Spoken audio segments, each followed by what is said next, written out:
কোন কবরে নাফরমানকে যখন নেওয়া হয়, আমি নিজে এই হাদিস পড়াইছি, আল্লাহর নবী সাল্লাল্লাহু আলাইহি সাল্লাম বলে কোন পাপীকে যখন কবরে নেওয়া হয়, কবরের ভিতরে না, কবরে নেওয়া হয় যখন,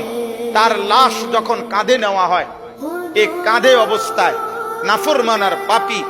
আপন স্বজনরা যখন তার লাশ কাঁধে নেয় ঘাটের মধ্যে,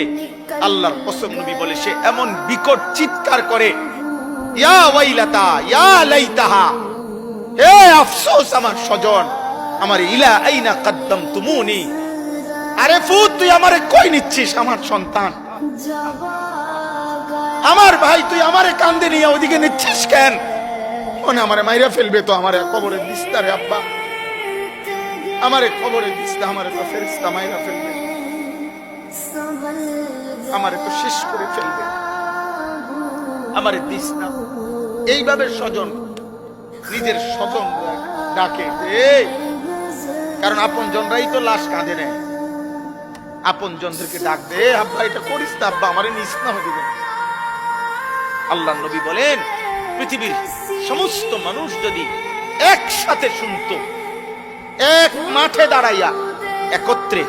খোদার কসম নবী বলছে আদম থেকে ইসরাফিলের ফু পর্যন্ত সমস্ত মানুষ যদি এক মাঠে থেকে একবার জীবনে এই পাপীর চিৎকার একবার শুনতো, আল্লাহ নবী বলেন সাইকা, তাহলে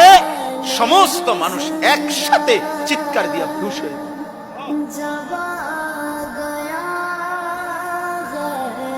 নমস্কারই মনে করছে, শেষ পর্যন্ত দিন শেষে মিলাইয়া দেখো অর্জন তো কিছুই নাই। যত নারী দেখছো কেউ তোমার আপন না, মোবাইলের নর্তকী তো তোমার না, নর্তকী তো তোমারে ধোকা দিছে,